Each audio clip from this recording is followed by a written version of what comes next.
ನಿಮ್ಮ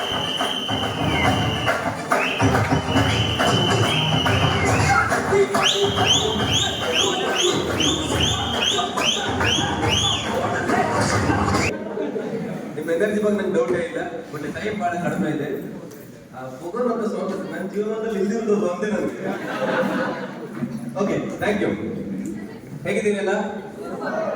ನಿಜವಾಗ್ಲೂ ನನ್ನ ಟ್ರೈನಿಂಗ್ ಪಾರ್ಟ್ ಇರಲಿಲ್ಲ ಇವತ್ತು. ಒಬ್ಬರು ಎಸ್ಕೇಪ್ ಆದ್ರು. ಓಕೆ, ಸೊ 2 ದಿವಸಗಳಿಂದ ಇಲ್ಲಿ ಕೂತ್ಕೊಂಡಿದ್ದೀರಿ ಎಲ್ಲರೂ ಕೂಡ. ಬಟ್ ಒಂದು ಕಂಡೀಷನ್ ಇದೆ ನಂದು, ಮೊಬೈಲ್ ರೆಕಾರ್ಡಿಂಗ್ ಅವಶ್ಯಕತೆ ಇಲ್ಲ ಅಂತ ಅನ್ಕೊಳ್ತೀನಿ, ಅಂಡ್ ಮೊಬೈಲ್ ಯೂಸ್ ಮಾಡೋದು ಕೂಡ ಅವಶ್ಯಕತೆ ಇಲ್ಲ ಅಂತ ಅನ್ಕೊಳ್ತೀನಿ. ನೀವು ಕೇಳಿಸ್ಕೊಡಿ ದಯವಿಟ್ಟು. ನೀವು ಇದನ್ನ ತಿಳ್ಕೊಂಡು ಹೋಗಿ ಮನೆಗೆ ಹೋಗಿ ವಾಪಸ್ ರೆಕಾರ್ಡ್ ಮಾಡಬೇಕಾದ್ರೆ ನಾನು ರೆಕಾರ್ಡ್ ಮಾಡಿ ಕಳಿಸ್ತೀನಿ. ರೆಕಾರ್ಡ್ ಮಾಡಿ ಕಳಿಸ್ತೀನಿ. ದಯವಿಟ್ಟು ನೀವು ಎಷ್ಟು ಕೇಳಿಸ್ಕೊಳಕ್ಕಾಗತ್ತೆ ಅದನ್ನ ಕೇಳಿಸ್ಕೊಳ್ಳಿ. ಯಾಕಂದ್ರೆ ಇದು ಟ್ರೈನಿಂಗ್ ಪಾರ್ಟ್ ಅಲ್ಲ ಅಂತ ಅನ್ಕೊಳ್ತೀನಿ ನಾನು, ಬಟ್ ಕೆಲವೊಂದು ನಿರ್ಣಯ ಬೇಕಾಗಿರುವಂತ ವಿಚಾರ ನಾನು ಹೇಳ್ತೀನಿ. ಕೇಳಿಸ್ಕೋಬಹುದಾ? ಕೇಳಿಸ್ಕೋಬಹುದಾ? Especially platinum above SED director, senior director, almost ಎಲ್ಲ ಲೀಡರ್ಸ್ ಇದ್ದೀರಿ. ಈ ಟ್ರೈನಿಂಗ್ ನಿಮಗ್ ಮಾತ್ರ ಅಲ್ಲ, ಈ ಟ್ರೈನಿಂಗ್ ನನಗೂ ಕೂಡ. ಅರ್ಥ ಆಗ್ತಾ ಇದೀನಿ ನಾನು ಹೇಳ್ತಿರೋದು? ತುಂಬಾ ಸಲ ಏನಾಗುತ್ತೆ, ಟ್ರೈನಿಂಗ್ ಅನ್ನೋದು ಬರೀ ಹೇಳೋದ್ರಲ್ಲೇ ಮುಗಿದೋಗುತ್ತೆ. ನಾವ್ ಯಾವಾಗ ಸ್ಟಾರ್ಟ್ ಮಾಡ್ತೀವಿ ಆ ಟ್ರೈನಿಂಗ್ ಸಾರ್ಥಕತೆ ಅವತ್ತಿಂದ ಆರಂಭ ಆಗತ್ತಂತ ಲೆಕ್ಕ. ಸೊ ಇವತ್ತೇನ್ ನಾನು ಒಂದಿಷ್ಟು ವಿಚಾರಗಳನ್ನ ಮಾತಾಡ್ತಾ ಹೋಗ್ತೀನಿ. ನಿದ್ದೆ ಬರಲ್ಲ ಅಂತ ಅನ್ಕೊಳ್ತೀನಿ ಯಾರಿಗೂ ಕೂಡ, ಬಟ್ ಇಲ್ಲಿಂದ ನೀವೇನು ಈಗ ನೆಕ್ಸ್ಟ್ ಕ್ಲೋಸಿಂಗ್ ಪಾರ್ಟಿಗೆ ಹೋಗ್ತೀರಿ, ನಮ್ಮ ಗುರುಗಳು ಬರ್ತಾರೆ, ಸಂತು ಸರ್ ಅವ್ರ ಮಾತು ಕೇಳಿಸ್ಕೊಳ್ತೀರಿ. ಹೋಗುವಾಗ ನಮ್ಮೊಳಗಡೆ ಒಂದು ಬೆಂಕಿ ಒಂದು ಇದ್ರೆ ಅದು ಯಾವತ್ತು ಏನ್ ಹೇಳ್ತಾರೆ, ಅದಕ್ಕೆ ಒಳಗಡೆ ಇರ್ಬೇಕು ಬೆಂಕಿ ಅಂತ ಹೇಳ್ತಾರೆ. ಅದು ಸದಾ ಉರಿತಾ ಇರ್ಬೇಕು. ಅದು ಯಾರು ನೀರ್ ಹಾಕಿದ್ರು, ಯಾವ ಗಾಳಿ ಬೀಸಿದ್ರು ಅದು ಗಾಳಿ ಕಿಚ್ಚಾಗಿರ್ಬೇಕು ಅಂತ. ಸಣ್ಣ ಪುಟ್ಟ ಬೆಂಕಿ ಆದ್ರೆ ಫೂ ಅಂದ್ರೆ ಹೋಗ್ಬಿಡುತ್ತೆ, ಸಣ್ಣ ನೆಗೆಟಿವ್ಗೆ ಡಮ್ ಆಗ್ಬಿಡುತ್ತೆ. ಎಷ್ಟೋ ಜನ ಆಗ್ತಾರೆ ಹೋಗ್ತಾರೆ. ನಾವು ರವಿಸ್ತಾರ ಅಂತ ಅನ್ಕೊಳ್ತೀವಿ. ನಿನ್ನೆ ಈ ಕ್ಯಾಂಪ್ ಒಳಗಡೆ ಎಷ್ಟು ಜನ ಬಂದಿರ್ಬಹುದು ಅನ್ನೋದ್ರ ಬಗ್ಗೆ ಲೆಕ್ಕ ಹಾಕ್ತಾ ಇದ್ವಿ ಅಲ್ವಾ ಸರ್? ನನ್ನ ಪ್ರಕಾರ ಎಷ್ಟು ಲಕ್ಷ ಜನ ಬಂದು ಹೋಗಿದ್ದಾರೆ ಈ ಜಾಗಕ್ಕೆ. ಎಲ್ಲಿದ್ದಾರೆ ಇವತ್ತು? 3 ದಿವಸ ಇಲ್ಲಿಂದ ಹೊರಗಡೆ ಹೋಗುವಾಗ ಎದುರುಗಡೆ ಯಾರಾದ್ರೂ ಮೋದಿಗೆ ಬಗ್ಗೆ ನೆಗೆಟಿವ್ ಮಾಡಿದ್ರೆ ಚೂರಿಯಾಗಿ ಸಾಯಿಸ್ತಾ ಇದ್ರು. ಆ ಲೆವೆಲ್ ಮೋಟಿವೇಟ್ ಆಗಿ ಹೋದವರು ನಾವು ನೋಡಿದೀವಿ. ಹೋಗಿ 1 ತಿಂಗಳ ನಂತರ ಕಣ್ಣಿಗೆ ಕಾಣ್ಲಿಕ್ಕಿಲ್ಲ ಅವರು ಹುಡುಕ್ಬೇಕೀಗ ಎಲ್ಲೋದ್ರು ಅಂತ. ಆದ್ರೆ ಒಂದು ಖುಷಿ ಇರುತ್ತೆ. ಕೆಲವರು ನಾನು ಹೇಳ್ತೀನಿ, ಇಲ್ಲಿಂದ ನೀವು ಹೊರಗಡೆ ಹೋಗ್ತೀರಿ, ಮೋದಿಕೇರಲ್ಲೇ ಗೆಲ್ಬೇಕಾ, ಮೋದಿಕೇರನ್ನೇ ಮಾಡ್ಬೇಕಾ? ನಾನು ಹೇಳ್ತೀನಿ ಇಲ್ಲ, ಯಾವುದೇ ಜಾಗದಲ್ಲಾದ್ರೂ ನೀವು ಗೆಲ್ಲಿ ಅಷ್ಟೇ. ಯಾವುದೇ ಜಾಗದಲ್ಲಾದ್ರೂ ಅದು ಗೆಲ್ಲಬೇಕು. ಯಾಕಂದ್ರೆ ಹುಟ್ಟಿದೀವಿ, ಸಾಯೋದಂತೂ ಕನ್ಫರ್ಮ್. ಯಾವಾಗ ಏನೋ ನಮ್ಗೆ ಗೊತ್ತಿಲ್ಲ, ಸಾಯೋದಂತೂ ಕನ್ಫರ್ಮ್. ಆದ್ರೆ ಸತ್ ಮೇಲ್ಗಡೆ ಒಂದು 4 ಜನ ನೆನಪಿಟ್ಕೊಳ್ಬೇಕಲ್ಲ. ಒಂದು ಒಳ್ಳೇದು ಮಾಡಿರ್ಬೇಕು, ಇಲ್ಲ ಕೆಟ್ಟದಾದ್ರೂ ಮಾಡಿರ್ಬೇಕು. ಕೆಟ್ಟದ್ ಮಾಡುವಂತ ಸಂಸ್ಕಾರ ನಮ್ಮ ತಂದೆ ತಾಯಿ ಕಲಿಸಿಲ್ಲ ಅಂತ ಅನ್ಕೊಳ್ತೇವೆ. ಒಳ್ಳೇದ್ ಮಾಡೋದಕ್ಕಾದ್ರೂ ಹೇಳ್ಕೊಟ್ಟಿದಾರಲ್ಲ ಒಂದಿಷ್ಟು ಜನ ಗುರುಗಳು, ಅವ್ರು ನೆನಪಿಟ್ಕೊಳ್ಳೋ ತರ ಆದ್ರೂ ನಾವು ಬದುಕಬೇಕಷ್ಟೇ, ಬದುಕಬೇಕು. ಯಾಕೆ ಈ ಪಾಯಿಂಟ್ ಅನ್ನ ನಾನು ಮತ್ತೆ ಮತ್ತೆ ವಾಪಸ್ ನೆನಪಿಸ್ತೀನಿ, ಯಾಕೆ ವಾಪಸ್ ಅದನ್ನೇ ಹೇಳ್ತೀನಿ? ತುಂಬಾ ರೀಸನ್ಗಳಿವೆ. ನನಗೆ ಗೊತ್ತಿದ್ದ ಹಾಗೆ ಇಲ್ಲಿ ಕೂತ್ಕೊಂಡಿರುವಂತ ನಾವು ಇಷ್ಟು ಜನರಲ್ಲಿ ಎಲ್ಲೋ ಒಂದು 5-6 ಜನ, ಒಂದು 10 ಜನ ಒಂದು ಒಳ್ಳೆ ಶ್ರೀಮಂತರ ಫ್ಯಾಮಿಲಿಯಲ್ಲಿ ಅಥವಾ ಒಂದು ಒಳ್ಳೆ ಬ್ಯಾಕ್ ಗ್ರೌಂಡ್ ಇಂದ ಹುಟ್ಟಿರ್ಬೋದು. ಮತ್ತಿಷ್ಟು ಆ ತೊಂದರೆ ಇಲ್ಲ, ಅವನು ಕೂತ್ರು ಅವನು ನಿಂತರು ಅವನು ಬದುಕೊಳ್ತಾನೆ, ಊಟಕ್ಕೆ ತಿಂಡಿಗೆ ತೊಂದರೆ ಇಲ್ಲ ಅಂತ ಫ್ಯಾಮಿಲಿಯಲ್ಲಿ ನನ್ನ ಪ್ರಕಾರ 10-15 ಜನ ಇಲ್ಲಿರೋ ಆಗಿರ್ಬೋದು. ಉಳಿದವರೆಲ್ಲರೂ ಕೂಡ ದುಡಿದು ಬದುಕಬೇಕಾದಂತ ಸಂದರ್ಭದಲ್ಲಿ ನಾವೆಲ್ಲರೂ ಬದುಕಿರೋದು. ನಮ್ಮ ಒಳಗಡೆ ಕಿಕ್ಕಿರುತ್ತೆ, ಹಠ ಇರುತ್ತೆ, ಎಲ್ಲದೂ ಇರುತ್ತೆ. ಆದ್ರೆ ಎಷ್ಟು ಸಲ ಗೆದ್ದಿದ್ದೀವಿ ಅಂತ ತೆಗೆದು ನೋಡಿದ್ರೆ ನಮ್ಮ ಅಕ್ಕಪಕ್ಕದ ಪುಟಗಳಲ್ಲಿ ಸೋಲುಗಳು ಮಾತ್ರ ಕಾಣಿಸುತ್ತೆ ಬಿಟ್ಟರೆ ಗೆಲುವಿನ ಪುಟಗಳು ನಮ್ಮ ಪುಸ್ತಕದಲ್ಲಿ ಇರೋದೇ ಇಲ್ಲ. ನಾವೇನು 50 ಪೇಜಿಂದ 100 ಪೇಜಿಂದ ಪುಸ್ತಕ ಅಲ್ಲ. ಬರೆಯಕ್ಕೆ ಹೋದ್ರೆ 1000 ಪುಟಗಳನ್ನು ಬರೀಬಹುದು. ಎಲ್ಲರ ಲೈಫಲ್ಲೂ ಅವಕಾಶಗಳಿದೆ, ಎಲ್ಲರ ಲೈಫಲ್ಲೂ ಅವಕಾಶಗಳಿದೆ. ಆದ್ರೆ ನಾವು ಏನ್ ಮಾಡಿದೀವಿ ಅಂತ ನಮ್ಗೆ ಗೊತ್ತಿರೋದಿಲ್ಲ, ಏನ್ ಮಾಡ್ತಾ ಇದ್ದೀವಿ ಅನ್ನೋದ್ರ ಬಗ್ಗೆನೇ ಕ್ಲಾರಿಟಿ ಇರೋದಿಲ್ಲ. ನಂಗೆ ತುಂಬಾ ಸಲ ನನ್ನ ಬಗ್ಗೆನೆ ನನ್ಗನ್ಸುತ್ತೆ, ಏನ್ ಮಾಡ್ತಾ ಇದ್ದೀವಿ? ಮನೆ ನೋಡ್ತೀವಿ, ಅಪ್ಪ ಅಮ್ಮ ನೋಡ್ತೀವಿ, ಹೆಂಡತಿ ಮಕ್ಕಳು ನೋಡ್ತೀವಿ, ಹೊರಗಡೆ ಫ್ರೆಂಡ್ಸ್ ಅನ್ನು ನೋಡ್ತೀವಿ, ಯಾರೋ ಒಬ್ರು ಚೆನ್ನಾಗಿರೋದು ನೋಡ್ತೀವಿ, ಯಾರೋ ಒಬ್ರು ಕಷ್ಟದಲ್ಲಿರೋದು ನೋಡ್ತೀವಿ. ಫೀಲ್ ಆಗ್ಬಿಡುತ್ತೆ. ನಿನ್ನೆ ಇದೇ ಜಾಗದಲ್ಲಿ ಇದ್ವಿ ಸರ್, ನಾನು ಇಲ್ಲೇ ಹೊರಗಡೆ ಇದ್ದೆ. ಸುಮಾರು 1-1.5 ವರ್ಷದ ಹಿಂದೆ ನಮ್ಗೆಲ್ಲ ಇಂಗ್ಲಿಷ್ ಬರಲ್ಲ, ನಾವಲ್ಲಿ ಕನ್ನಡ ಮೀಡಿಯಂ ಅಲ್ಲಿ ಓದಿದ್ವಿ. ಇಂಗ್ಲಿಷ್ ಕಲಿಬೇಕು ಅಂತ ಹೇಳಿ ಯಾವ್ದೋ ಒಂದು ಈ ಆಪ್ ಎಲ್ಲ ಬರುತ್ತಲ್ಲ, ಆ ತರದ ಒಂದು ಯಾವ್ದೋ ಒಂದು ಸಂಸ್ಥೆ ಇತ್ತು ಬೆಂಗಳೂರಲ್ಲಿ. ಆ ಸಂಸ್ಥೆಯಲ್ಲಿ ಒಂದೊಬ್ರು ಚೆನ್ನಾಗಿ ಇಂಗ್ಲಿಷ್ ಹೇಳ್ಕೊಡ್ತಾ ಇದ್ರು, ಒಳ್ಳೆ ಕಮ್ಯುನಿಕೇಶನ್ ಎಲ್ಲ ಹೇಳ್ತಾ ಇದ್ರು. ಆನಂತರ ನಾವು ಅದ್ರಲ್ಲಿ ಕಂಟಿನ್ಯೂ ಮಾಡ್ಲಿಕ್ಕಾಗಲಿಲ್ಲ. 1 ತಿಂಗಳು 2 ತಿಂಗಳು ನೋಡಿದ್ವಿ, ಆನಂತರ ಅದು ಹೋಗಕ್ಕಾಗಲಿಲ್ಲ. ಸುಮಾರು 1.5 ವರ್ಷದ ನಂತರ ಒಬ್ರು ಮೇಡಮ್ ನನಗೆ ಮೆಸೇಜ್ ಮಾಡಿದ್ರು, ಸರ್ ಇಂಗ್ಲಿಷ್ ನಿಮ್ಗೆ ಚೆನ್ನಾಗಿದೆ. ಇಲ್ಲ, ನಾನು ಕಲಿತಾ ಇದ್ದೀನಿ ಅಷ್ಟೇ, ನಂಗೆ ಕರೆಕ್ಟ್ ಟೈಮ್ ಕೊಡಕ್ಕಾಗಲಿಲ್ಲ. ಹೀಗೆ ನಾನು ಮಾತಾಡ್ತಾ ಇದ್ದೆ. ಸುಮಾರು 1-2 ವಾರದ ಹಿಂದೆ ನನ್ಗೊಂದು ಆಕಸ್ಮಿಕವಾಗಿ ಒಂದು ಮೆಸೇಜ್ ಬಂತವ್ರು. ನಂಗೆ ಕ್ಲೋಸ್ ಇಲ್ಲ, ಟಚ್ ಇಲ್ಲ, ಹಾಯ್ ಬಾಯ್ ಇಲ್ಲ, ಏನೂ ಇಲ್ಲ. ಸರ್ ನಾನು ತುಂಬಾ ಪ್ರಾಬ್ಲಮ್ ಅಲ್ಲಿ ಇದ್ದೀನಿ ಅಂತ ನನಗೊಂದು ಮೆಸೇಜ್ ಬಂತು. ನಾನು ಅದನ್ನ ತುಂಬಾ ಆಶ್ಚರ್ಯ ಆಗಿ ಏನಾಗಲಿಲ್ಲ. ಯಾಕಂದ್ರೆ ಆ ಥರ ಸುಮಾರು ಮೆಸೇಜ್ಗಳು ಬರುತ್ತೆ, ನಿಮ್ಗೆ ಗೊತ್ತಿರ್ಬೋದು. ಕೆಲವರು ಸುಳ್ಳು ಹೇಳ್ತಾರೆ, ಹಂಗ್ ಪ್ರಾಬ್ಲಮ್ ಆಯ್ತು, ನಾವು ಶಾಲೆಗೆ ಹೋಗುವಾಗ ರಜೆ ಬೇಕಾದವಾಗ ಅಜ್ಜಿ ಸತ್ತೋದ್ರು, ಹಿಂಗೆಲ್ಲ ಹೇಳ್ತೀವಿ. ಗೊತ್ತಾ, ಎಷ್ಟು ಸಲ ಅಜ್ಜಿ ಕೂದಿದ್ವಿ ನಮ್ಗೆ ನೆನಪಿಲ್ಲ, ದಿನ ಹೋಗಿ ಹೇಳೋದು. ಅದಕ್ಕೆ ನಾನು ಆಳ್ವಾಸಲ್ಲಿ ಅಡ್ಮಿಷನ್ ಮಾಡುವಾಗ ಒಂದು ಲೀಸ್ಟ್ ಮಾಡ್ತಾ ಇದ್ರು. ತಂದೆ ಹೆಸರು, ತಾಯಿ ಹೆಸರು, ತಂದೆಯ ತಂದೆ ತಾಯಿ ಹೆಸರು, ತಾಯಿಯ ತಂದೆ ತಾಯಿ ಹೆಸರು. ಮತ್ ಕೇಳ್ತಾ ಇದ್ರು, ಹಿಂಗೆ ಯಾರಾದ್ರೂ ಏಜ್ ಆದವ್ರು ಇದ್ದಾರ ಅಂತ. ಇವ್ರು ಹೋದ್ರ 1 ಮಾರ್ಕ್, ನೆಕ್ಸ್ಟ್ ಮಂತ್ ಮತ್ತದೇ ದಿವಸ ಹೋದ್ರು ಅಂತ ಹೇಳಂಗಿಲ್ಲ ಅವ್ರು. ಆವಾಗ್ಲೇ ಅಂದ್ರೆ ಗೊತ್ತಿರುತ್ತೆ. ಯಾಕಂದ್ರೆ ನಾವು ಓದಿದ ಶಾಲೆಯಲ್ಲಿ ಅವ್ರು ಪ್ರಿನ್ಸಿಪಲ್ ಆಗಿದ್ದವ್ರಲ್ವಾ, ಅವ್ರಿಗೆ ಗೊತ್ತಿರುತ್ತೆ ಎಷ್ಟು ನಮ್ಮ ತರದವರು ತುಂಬಾ ಜನ ನೋಡ್ಬಿಟ್ಟಿದ್ದಾರೆ ಅಂತ. ಇದನ್ನ ಅರ್ಥ ಆದ್ರೆ ನಿಮ್ಗೆ ಅರ್ಥ ಆಗುತ್ತೆ, ಈ ಪಾಯಿಂಟ್ ಅರ್ಥ ಆಗುತ್ತೆ. ನನ್ಗೆ ಹೊಸ್ತಂತ ಅನ್ಸ್ತಿಲ್ಲ, ಬಟ್ ಹಿಂಗೆ ನೋಡ್ತಾ ಇದ್ದೆ. ನನ್ನ ಸ್ಟೇಟಸ್ ಅಲ್ಲಿ ನೋಡೋದು ಬಹಳ ಅಪರೂಪ. ನಾನು ಹಿಂಗೆ ನೋಡಿದೆ, ನಿಜವಾಗ್ಲೂ ಅವ್ರು ತಾಯಿ ಸೀರಿಯಸ್ ಆಗಿದ್ದು, ಡೆತ್ ಆಗಿದ್ದು. ಫೋಟೋ ಹಾಕಿದ್ರು, 1-2-3 ಫೋಟೋಸ್ ಎಲ್ಲ ಇತ್ತು. ದುಡ್ಡೇ ಇರ್ಲಿಲ್ಲ ಏನೋ ಕೇಳಿದ್ರು. ನಾನು 1 ವಾರ ಮೊದಲು 2 ವಾರ ಮೊದಲು ಅವರು ಇದನ್ನ ಫೀಸ್ ಎಲ್ಲ ಇದೆ, ಇಷ್ಟು ತಿಂಗಳಿಗೆ ಇಷ್ಟು ಫೀಸ್ ಅಂತಿದೆ, ಸುಮ್ಮನೆ ಏನೋ ಮೆಸೇಜ್ ಆಗ್ತಾ ಇದ್ರು. ನಿಮ್ಗೆ ಆ ಮೆಸೇಜ್ ತೋರಿಸ್ತೀನಿ ಬೇಕಾದ್ರೆ, ಆಮೇಲೆ ರೈಲ್ ಓಪನ್ ಆಗಿ ತೋರಿಸೋದು ಬೇಡ ಅಂತ. ಯಾಕಂದ್ರೆ ತುಂಬಾ ಜನ ರೆಕಾರ್ಡ್ ಎಲ್ಲ ಮಾಡ್ಕೊಳ್ತಿದ್ರೆ ಸರಿ ಆಗಲ್ಲ. ಅವ್ರು ಕೇಳಿದ್ ಬೇಡ, ಜಾಸ್ತಿ ಅಂತ ಕೇಳಿಲ್ಲ. 3,000 ಕೇಳಿದ್ರು, ಬರೀ 3,000 ಹಾಕಿದ್ದೆ ನಾನು. ಅವ್ರು ನಿನ್ನೆ ಒಂದು ಮೆಸೇಜ್ ಹಾಕಿದ್ರು ನನಗೆ, ಸರ್ ನನ್ನ ಅಮ್ಮ ಡೆತ್ ಆದ್ರು, ನಿಮ್ಗೆ ಮೆಸೇಜ್ ಹಾಕೋದಕ್ಕೂ ನನಗೆ ಆಗ್ಲಿಲ್ಲ, ಟೈಮ್ ಆಗಲಿಲ್ಲ. ಬಟ್ ಅವ್ರು ಸಾಯೋಕ್ಕಿಂತ ಮುಂಚೆ 2 ದಿವಸ ಹೊಟ್ಟೆ ತುಂಬಾ ಊಟ ಮಾಡಿ ಸತ್ರು ಅಂತ ಮೆಸೇಜ್ ಹಾಕಿದ್ರು. ಆ ಮೆಸೇಜ್ ಇದೆ, ನೀವು ತೋರಿಸ್ತೀನಿ ನನ್ನ ಮೊಬೈಲಲ್ಲಿ. ನನ್ಗೆ ಸಿಕ್ಕಾಪಟ್ಟೆ ಒಂಥರ ಫೀಲ್ ಆಗೋಯ್ತು. ನಾನು ಹೇಳ್ತೀನಿ, ಆ ಸಿಚುವೇಶನ್ ಅವ್ರದ್ದು ಒಬ್ರಿಗೆ ಮಾತ್ರ ಅಲ್ಲ, 100% ನಮ್ದು ಕೂಡ. ನಮ್ಮ ಅಮ್ಮ ಹೇಳಿರೋದಿಲ್ಲ ಅಷ್ಟೇ, ನಮ್ಮ ಅಪ್ಪ ಹೇಳಿರೋದಿಲ್ಲ ಅಷ್ಟೇ. ಅವ್ರೇನ್ ಕಷ್ಟ ಅನುಭವಿಸಿಲ್ವಾ, ಅವ್ರೇನ್ ಒದ್ದಾಟ ನಡೆಸಿಲ್ವಾ, ಹೇಳಿಲ್ಲ ಅಷ್ಟೇ, ಅನುಭವಿಸಿದ್ದಾರೆ ಅಷ್ಟೇ. ಹೇಳಿದ್ರೆ ಎಲ್ಲಿ ನಮ್ಮ ಮಕ್ಕಳು ನೊಂದ್ಕೊಳ್ತಾರೋ, ಹೇಳಿದ್ರೆ ನಮ್ಮ ಮಕ್ಕಳು ಎಲ್ಲಿ ಏನೋ ಫೀಲ್ ಮಾಡ್ಕೊಳ್ತಾರೋ. ಕೆಲವು ಸಲ ನಮ್ಮ ಕಣ್ಣಿಗೆ ಕಾಣಿಸುತ್ತಷ್ಟೇ. ಇವತ್ತು ಕಾಲ್ ಮಾಡ್ತೀನಿ ಸರ್ ಅಂತ ಅವ್ರಿಗೆ ಮೆಸೇಜ್ ಹಾಕ್ತೀನಿ, ಸರ್ ಆಯ್ತು ನಾನು ಮತ್ತೆ ಮಾತಾಡ್ತೀನಿ ಅಂತ. ಇವತ್ತಿಗೂ ಮಾಡಿಲ್ಲ, ನಾನು ಕಾಲ್ ಮಾಡಿಲ್ಲ. ನನಗೆ ನೋವಾಗಿದ್ದೆ ಅಂತ ಕೇಳಿದ್ರೆ, ನಮ್ಮ ಲೈಫಲ್ಲಿ ಎಷ್ಟು ಜನ, ನಾವು ಎಲ್ರಿಗೂ ಫ್ಯಾಮಿಲಿ ಕಮಿಟ್ಮೆಂಟ್ ಇದೆ. ನಾನು ಹೇಳ್ತೀನಿ 100ಕ್ಕೆ 100 ಕಮಿಟ್ಮೆಂಟ್ ಇದೆ. ಫ್ಯಾಮಿಲಿಯಲ್ಲಿ ಪ್ರಾಬ್ಲಮ್ ಇಲ್ವಾ? ಯಾರಾದ್ರೂ ಸಾಲ ಇದ್ದಿದ್ದು ಫ್ಯಾಮಿಲಿ ಇದ್ರೆ ತೋರಿಸಿ ನೋಡೋಣ. 100% ಏನಾದ್ರೂ ಒಂದು ಸಾಲ, ಮತ್ತೊಂದು ಕಷ್ಟ, ಇನ್ನೊಂದು ಇದ್ದೇ ಇರುತ್ತೆ, ಪ್ರಾಬ್ಲಮ್ ಇದ್ದೇ ಇರುತ್ತೆ. ಸೊಲ್ಯೂಷನ್ ಏನಕ್ಕೆ ಕೇಳಿದ್ರೆ, ಜಾಬ್ ಮಾಡಬೇಕು, ಮತ್ತೊಂದು ಮಾಡಬೇಕು, ಎಲ್ಲೋ ಒಂದು ಕೆಲಸ ಮಾಡಬೇಕು, ಜನ ರೆಡಿ ಇದ್ದಾರೆ.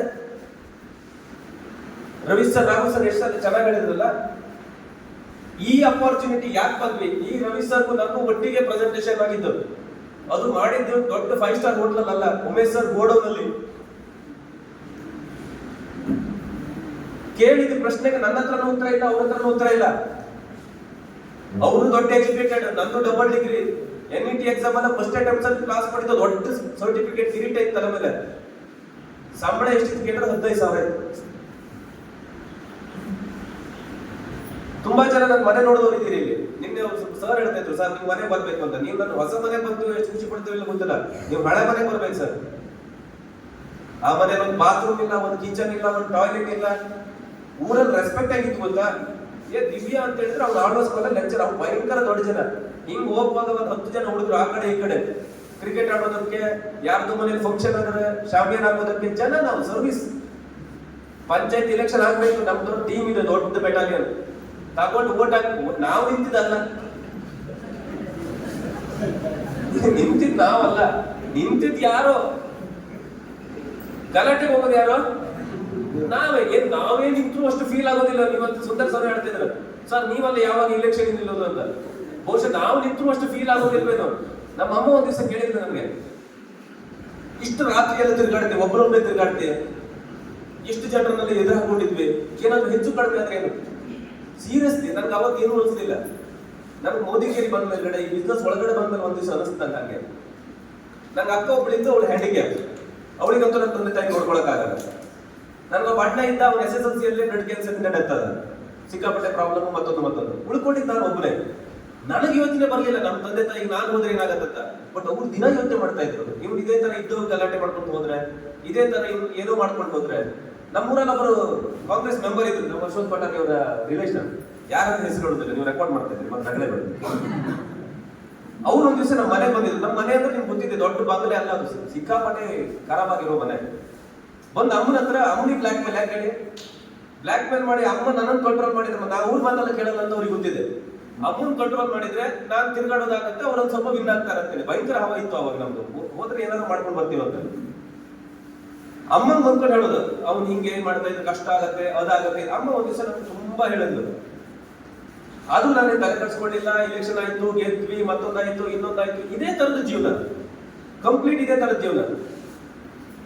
ಜಾಬಿಗೆ ಹೋದ್ವಿ, ಅಲ್ಲೊಂದಿಷ್ಟು ಯಾರದೋ ಕೆಲಸ ಮಾಡಿದ್ವಿ, ಯಾವ್ಯಾವ್ದು ಊರಿಗೆ ಹೋದ್ವಿ. ನಾನು ಮೋದಿ ಕೇರ್ ಬಂದ್ಮೇಲೆ ಊರಿಗೆ ತಿರುಗಿದ್ದಲ್ಲ, ಕಾಲೇಜಲ್ಲಿ ಇರುವಾಗಲೇ ನಿಮ್ಮ ಬೆಳಗಾಂ, ಚಿಕ್ಕೋಡಿ, ರಾಯಬಾಗ, ಅತ್ತ ಯಾವ MLA ಬೇಕು ಅಷ್ಟೂ ಜನ MLA ಆಲ್ಮೋಸ್ಟ್ ಇವತ್ತು ನನ್ನ ಮನೆಯಿಂದ ಇವತ್ತು ಟಚ್ ಇದೆ.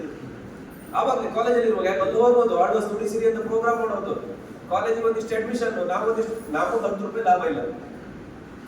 ಊಟ ತಿಂಡಿ ಮಾಡಿದ್ರು ಬಿಲ್ ಕೊಟ್ರೆ ಫೈನಾನ್ಸ್ ಆಫೀಸರ್ ಕೇಳೋದು, ಯಾಕೆ ಇಡ್ಲಿ ಒಳಗೆ ಇಷ್ಟು ರೇಟು, ಯಾಕೆ ಈ ಹೋಟ್ಲಲ್ಲಿ 800 ರೂಪಾಯಿ ಕೊಟ್ಟಿದ್ರಿ, ನಾವೇನು 5 ಸ್ಟಾರ್ ಹೋಟ್ಲಲ್ಲಿ ಇದ್ದಿದ್ದಲ್ಲ, ಇದ್ದಿದ್ದೇ 700-800 ರೂಪಾಯಿ ರೂಮಲ್ಲಿ.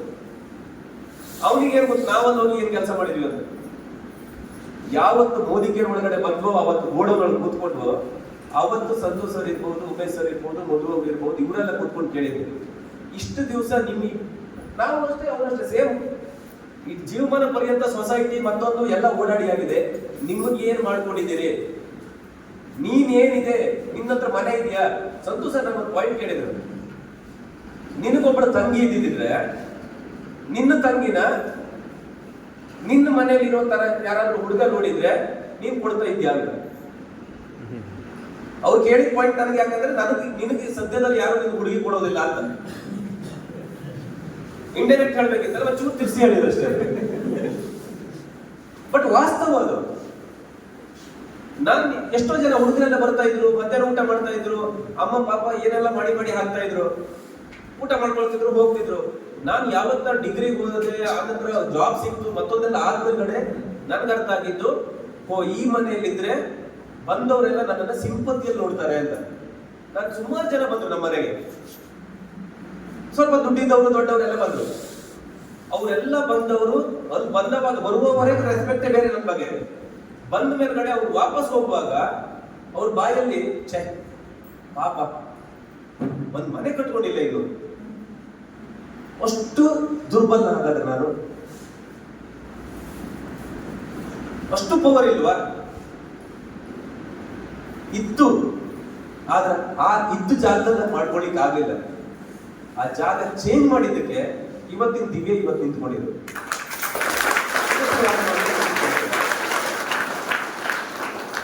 ನನ್ಗೆ ಈಗಲೂ ಅನ್ಸುತ್ತೆ, ನಮ್ಮ ಟೀಮಲ್ಲೂ ಇದ್ದಾರೆ, ಬೇರೆ ಟೀಮಲ್ಲೂ ನೋಡ್ತೀನಿ, ಸುಮಾರು ಜನ ಇದ್ದಾರೆ.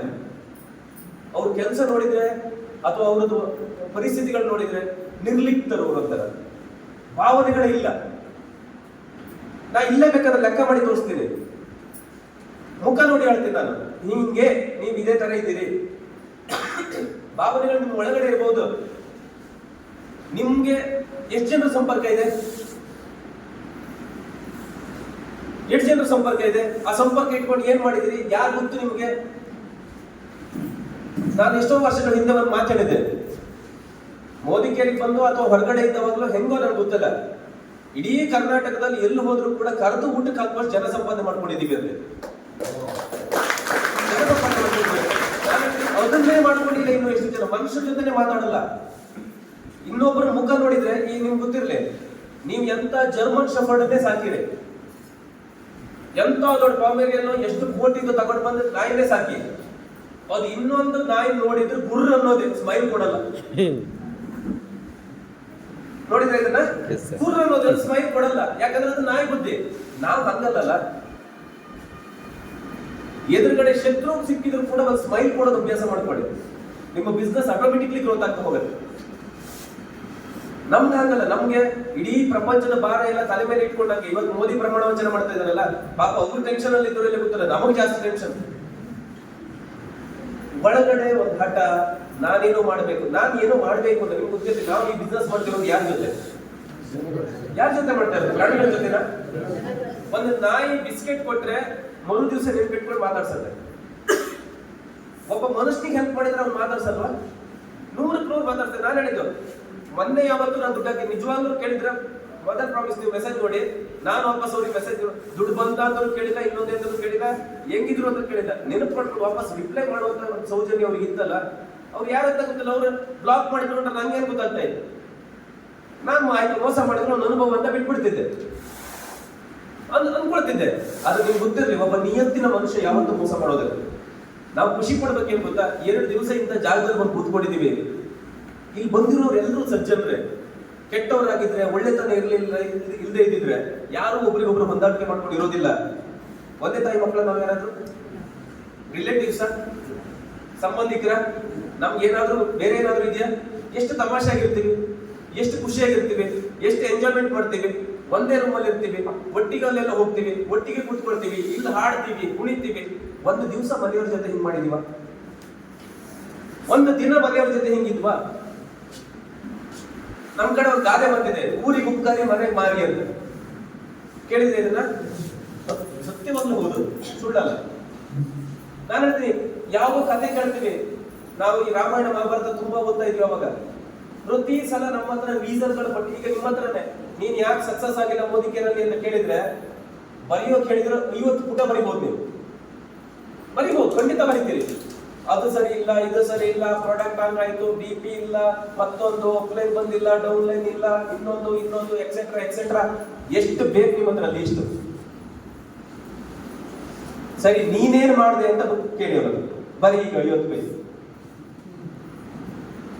ಇಡೀ ತಿಂಗಳಲ್ಲಿ ಹೋಮ್ ಮೀಟಿಂಗ್ ಎಷ್ಟು ಮಾಡಿದೆ, ಎಷ್ಟು ಡೌನ್ ಲೈನ್. ಅವಾಗ ತುಂಬಾ ಚೆನ್ನಾಗಿ ಹೇಳಿದ್ರು Ravi sir, down line phone ಮಾಡಿ BV ಎಷ್ಟಾಯ್ತು, ಬಿಸ್ನೆಸ್ ಎಷ್ಟಾಯ್ತು, ಯಾಕೆ ಪರ್ಸನಲ್ BV ಮಾಡಿಲ್ಲ, ಪದೇ ಇದನ್ನ ಕೇಳ್ತಾ ಹೋದ್ರೆ ಆ ಪುಣ್ಯಾತ್ಮ ಮತ್ತೆ ಫೋನೇ ಎತ್ತಲ್ಲ. ನಾವು ಯಾರಿಗೆ ಫೋನ್ ಮಾಡಿದ್ರು ಅಥವಾ ಯಾರಿಗೆ ಮಾತಾಡಿದ್ರು, ಮನೆಯವ್ರು ಹೇಗಿದ್ದಾರೆ, ಊಟ ಆಯ್ತಾ, ತಿಂಡಿ ಆಯ್ತಾ, ಏನ್ ಮಾಡ್ತಿದ್ದೀರಿ, ಹೆಂಗಿದ್ದೀರಿ, ದಯವಿಟ್ಟು ಇದನ್ನು ಫ್ಯಾಷನ್ ಆಗಿ ಇಟ್ಕೊಳ್ಳಿ. ನಾಟಕ 5 ದಿವಸ ನಡೆಯೋದಿಲ್ಲ.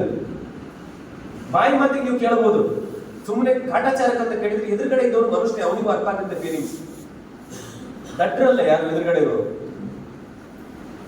ನಾನು ಸ್ಟೋರಿಗಳನ್ನು ಹೇಳ್ತಾ ಹೋಗ್ತೀನಿ, ಯಾವ್ದಾವ್ದು ಲಿಂಕ್ ಮಾಡ್ತಾ ಹೋಗ್ತೀನಿ. ಅದು ಎಲ್ಲದ್ರ ಮೆಸೇಜ್ ಏನ್ ಗೊತ್ತಾ, ನೀವಾಗಿದ್ರೆ ಏನ್ ಮಾಡ್ತಿದ್ದೀರಿ ಅಂತ, ಅಥವಾ ನಾನಾಗಿದ್ರೆ ಏನ್ ಮಾಡ್ತಿದ್ದೀನಿ, ನನ್ನ ಪ್ರಶ್ನೆ ಅಷ್ಟೇ. ನೀವು ಒಂದು ಸ್ಟೋರಿ ನೋಡಿರ್ತೀರಿ, ಚಿಕ್ಕ ಹುಡುಗನ ಸ್ಟೋರಿ. ನಾನು ಅವಾಗ ಗೂಗಲ್ ಅಲ್ಲಿ ನೋಡ್ತಾ ಇದ್ದೆ. ಧ್ರುವ ನಕ್ಷತ್ರ ಅಂತ ಕರಿತೀವಿ ಇವರು, ಕೇಳಿದಿರಾ? ಧ್ರುವ ನಕ್ಷತ್ರ ಅಂತ ನಕ್ಷತ್ರ ತೋರಿಸ್ತೀವಿ ನೋಡಿ, ದೊಡ್ಡದೊಂದು ನಕ್ಷತ್ರ ಬೆಳಿತಾ ಇರತ್ತೆ ನೋಡಿ. ಆ ಹುಡುಗನ ಹೆಸರು ಧ್ರುವ, ನಕ್ಷತ್ರ ಆಗ್ಬಿಟ್ಟವ. 6 ವರ್ಷ ಅವನಿಗೆ. ಎಷ್ಟು ವರ್ಷ? 6 ವರ್ಷ. ಅವನ ತಂದೆಗೆ 2 ಹೆಂಡರು, ಸುರುಚಿ ಮತ್ತೆ ಸುನೀತಿ ಅಂತ. ಉತ್ತಾನಪಾದ ಅಂತ ರಾಜ. ಚಿಕ್ಕ ಹುಡುಗ, 6 ವರ್ಷದ ಹುಡುಗ. ಈಗ ನಿಮ್ಮನೆಲ್ಲೋ 5-6 ವರ್ಷದ ಮಕ್ಕಳಿದ್ರೆ ಅಪ್ಪನಿಗೆ 7 ಮದುವೆ ಆಗಿದ್ದ ಮಗುಗೆ ಗೊತ್ತಿರುತ್ತಾ? ಆ ಮಗು ಗೊತ್ತಿರೋದು ತಾಯಿ, ಆ ಮಗು ಗೊತ್ತಿರೋದು ತಂದೆ ನೋಡಿದ ತಕ್ಷಣ ಮಗು ಏನ್ ಮಾಡುತ್ತೆ? ಓಡ ಗೊತ್ತಾ? ಓಡ್ ಬಂದು ತಪ್ಪುಡುತ್ತೆ. ಕರೆಕ್ಟಾ? 6 ವರ್ಷದ ಧ್ರುವ ಸಿಂಹಾಸನದ ಮೇಲೆ ಕೂತ್ಕೊಂಡಿದ್ದಂತ ಉತ್ತಾನಪಾದನ ತೊಡೆ ಮೇಲೆ ಬಂದು ಕೂತ್ಕೋತಾನೆ. ಇದನ್ನ ಅವನ 2ನೇ ಹೆಂಡತಿ ನೋಡ್ತಾಳೆ. ಅವಳು ಹೇಳ್ತಾಳೆ, ನಿನಗ ಅಧಿಕಾರ ಇಲ್ಲ ಕೂತ್ಕೊಳ್ಳೋದಕ್ಕೆ, ಇಳಿ ಕೆಳಗೆ. ನಿನಗೆ ಅಧಿಕಾರ ಇಲ್ಲ, ನೀನ್ ಇಳಿ ಕೆಳಗೆ. ಅವನಿಗೆ ಒಳ್ಳೆ ಬಂದ್ಬಿಡುತ್ತೆ. ಚಿಕ್ಕ ಹುಡುಗ, ಕಣ್ಣೀರಾಗ್ತಾ ತಾಯಿ ಹತ್ರ ಹೋಗ್ತಾರೆ. ಅಮ್ಮನ ಹತ್ರ ಕೇಳ್ತಾರೆ, ಅಮ್ಮ ಅವ್ರಿಗೆ ಹಿಂಗನ್ಬಿಟ್ರು, ನಾನೇನ್ ಮಾಡೋದು? ತಾಯಿ ಅಸಹಾಯಕತೆ, ಏನು ಮಾಡಂಗಿಲ್ಲ. ರಾಜನ ಬಗ್ಗೆ ಉಲ್ಟಾ ಮಾತಾಡಕ್ಕಾಗತ್ತಾ? ಅಥವಾ ಎರಡನೇ ಮದುವೆಗೆ ಬಂದಿದ್ದಾನೆ, ಅವಳ ಬಗ್ಗೆ ಪ್ರೀತಿ ಜಾಸ್ತಿ, ಅವಳ ಬಗ್ಗೆ ಮಾತಾಡಕ್ಕಾಗತ್ತ? ಇವನು ಹೇಳ್ತಾನೆ, ನಿನಗೆ ನಿನ್ನ ಸ್ಥಾನವನ್ನ ನನಗೆ ಕೊಡಕ್ಕಾಗಲ್ಲ ಮಗನೇ, ನಿನಗೆ ಕೊಟ್ಟರೆ ದೇವರೇ ಕೊಡಬೇಕು ಅಂತ ಹೇಳ್ಬಿಡ್ತಾನೆ. ಆ ಹುಡುಗ ಅದನ್ನ ಎಷ್ಟು ಫೀಲ್ ಮಾಡ್ತಾನೆ ಅಂತ ಕೇಳಿದ್ರೆ, ದೇವರು ಎಲ್ಲಿ ಸಿಗ್ತಾರೆ ಅಂತ ಕೇಳ್ತಾನೆ. ತಾಯಿ ಏನ್ ಹೇಳೋದಂತ ಗೊತ್ತಾಗೋದಿಲ್ಲ. ತಪಸ್ ಮಾಡ್ಬೇಕು, ದೇವ್ರು ಬರ್ಬೇಕು ಅಂತ ಹೇಳಿದ್ರೆ ಎಲ್ಲೋಗಿ ತಪಸ್ ಮಾಡ್ಬೇಕು? ಒಂದು ಕಾಡಿಗೆ, ಒಂದು ಚಿಕ್ಕ ಹುಡುಗ ಹೋಗ್ತಾರಂತ ಅವಳಿಗೆ ಭ್ರಮೆನ, ಕಾಡಿಗೆ ಹೋಗ್ಬೇಕು. ಹೊರಟೇ ಬಿಟ್ಟ ಹುಡುಗ, ಯಾರ ಮಾತು ಕೇಳಲ್ಲ, ವರ್ಷಗಟ್ಟಲೆ ತಪಸ್ ಮಾಡ್ತಾನೆ. ಎಷ್ಟೋ ವರ್ಷಗಳ ನಂತರ ವಿಷ್ಣು ಪ್ರತ್ಯಕ್ಷ ಆಗ್ತಾನೆ. ಆ ಮಗುವಿನ 6 ವರ್ಷದ ಹುಡುಗ, ಅವನಿಗೆ ಉತ್ತನಪಾದನ ನಂತರ ಆ ರಾಜ್ಯದ ಸ್ಥಾನಮಾನ ಕೊಡ್ತಾನೆ. ಆ ಹುಡುಗನ ಛಲಕ್ಕೆ, ಆ ಹೋರಾಟಕ್ಕೆ ಮೆಚ್ಚಿ ಅವ ಏನು ಕಳ್ಕೊಂಡಿದ್ದು ಎಲ್ಲವನ್ನು ಮರಳಿ ಕೊಡ್ತಾನೆ. ಜೊತೆಗೆ ಇಂತಹ ಒಂದು ಛಲವಂತ ಹುಡುಗ ಮುಂದಿನ ಎಲ್ಲ ತಲೆಮಾರಿಗೂ ಮಾದರಿ ಆಗ್ಬೇಕು ಅಂತ ಹೇಳಿ ಒಂದು ನಕ್ಷತ್ರಕ್ಕೆ ಅವನ ಹೆಸರಿಡ್ತಾನೆ. ಅದನ್ನೇ ಇವತ್ತು ಧ್ರುವ ನಕ್ಷತ್ರ ಅಂತ ಕರೀತಾರೆ. ಈಗ ನಾನು ಕೇಳ್ತೇನೆ, ಸ್ಟೋರಿ ಚೆನ್ನಾಗಿದೆ, ಸ್ಟೋರಿ ಈ ತರದ 1000 ಸ್ಟೋರಿ ಬರುತ್ತೆ. ನಿಮ್ಗೂ ಮನೇಲಿ ಅಮ್ಮ ಇದ್ದಾರೆ, ನಿಮ್ಗೂ ಮನೇಲಿ ಅಪ್ಪ ಇದ್ದಾರೆ. ನಿಮ್ಗೆ ಅಪ್ಪನ ತೊಡೆ ಮೇಲೆ ಕೂತ್ಕೊಂಡಿದ್ದಕ್ಕೆ ಬೈದಿದ್ದಾರೆ ಇಲ್ಲೋ ಗೊತ್ತಿಲ್ಲ. ಯಾರದೋ ಬೈಕಲ್ಲಿ ಹೋಗುವಾಗ, ಯಾರದೋ ಕಾರಲ್ಲಿ ಹೋಗುವಾಗ 100ಕ್ಕೆ 100 ಒಂದು ಸಣ್ಣ ಅವಮಾನ ಆಗಿರೋದು. ಬೇಡ, ಬಸ್ಸಲ್ಲಿ ಹೋಗುವಾಗ ಏನಾದ್ರು ಯಾರ್ದೋ ಒಂದು ಅರ್ಜೆಂಟ್ ಎಲ್ಲ ಹೋಗ್ಬೇಕು, ಬೈಕ್ ಕೇಳಿರ್ತೀರಿ. ಏನೋ ಒಂದು ಸಣ್ಣ ಫಂಕ್ಷನ್ ಇರುತ್ತೆ, ಯಾರಾದ್ರೂ ಒಂಚೂರು ಕಾರ್ ಕೇಳಿರ್ತೀರಿ. ಕೇಳಿರ್ತೀರಾ ಇಲ್ವಾ? ಕೇಳಿರ್ತೀರಿ, ಅಂದ್ಕೊಂಡಿರೋದಿಲ್ಲ, ನೆನಪಿಲ್ಲ ಅಷ್ಟೇ ನಿಮ್ಗೆ. ಅವ್ರು ಕಾರ್ ಇದ್ರು ಇಲ್ಲ ಅಂತ ಹೇಳ್ತಾರೆ. ಏನೋ ಅರ್ಜೆಂಟ್ ಸ್ವಲ್ಪ ದುಡ್ಡು ಬೇಕಿರುತ್ತೋ, ಸಾಲ ಕೇಳಿರ್ತೀರಿ, ಇದ್ರು ಇಲ್ಲ ಅಂತ ಹೇಳ್ತಾರೆ. ಮನೇಲಿ ಇದ್ರು ಬಂದಿಲ್ಲ, ಇಲ್ವೇ ಇಲ್ಲ ಅಂತ ಹೇಳ್ತಾರೆ. ಹೇಳ್ತಾರೆ ಇಲ್ವಾ? ಫೀಲ್ ಮಾಡ್ಕೊಂಡಿದೀವ? ಏನ್ ಮಾಡಿದ್ವಿ ಗೊತ್ತಾ? ಧೂಳು ತರ ಪಡ್ಕೊಂಡಿ, ಈ ತರ ಎಷ್ಟು ಅವಮಾನ ಆಗಿಲ್ಲ, ಡೋಂಟ್ ಕೇರ್. ಯಾಕಂದ್ರೆ ನಾವು ಧ್ರುವ ಅಲ್ಲಲ್ಲ, ಆಗ್ಬೇಕು ಅಂತ ಇಲ್ಲಲ್ಲ ನಮ್ಗೆ. ಇದೇ ಮೋದಿಗೆ ಬಿಸ್ನೆಸ್ ಬಂದ್ವಿ, ಬಿಸ್ನೆಸ್ ಮಾಡಕ್ ಹೋದ್ವಿ, ಹೇಳೋದಕ್ಕೆ ಹೋದ್ವಿ. ರವಿ ಸರ್ ಹೇಳಿದ್ರಲ್ಲ, ಅವನಿಗೆ ಹೇಳಿದ್ವಿ, ಇವನಿಗೆ ಹೇಳಿದ್ವಿ, ಏನ್ ಕುಂದಾಪುರ ಕಡೆ ನಮ್ಗೆ ಎಂತೆಂತ ಸರ್ಟಿಫಿಕೇಟ್ ಸಿಕ್ಕಾಪಟ್ಟೆ. ಎಲ್ಲರಿಗೂ ಆಗಿದೆ, ನಮ್ಗೆ ಹೊಸ್ತಲ್ಲ, ಎಲ್ರಿಗೂ.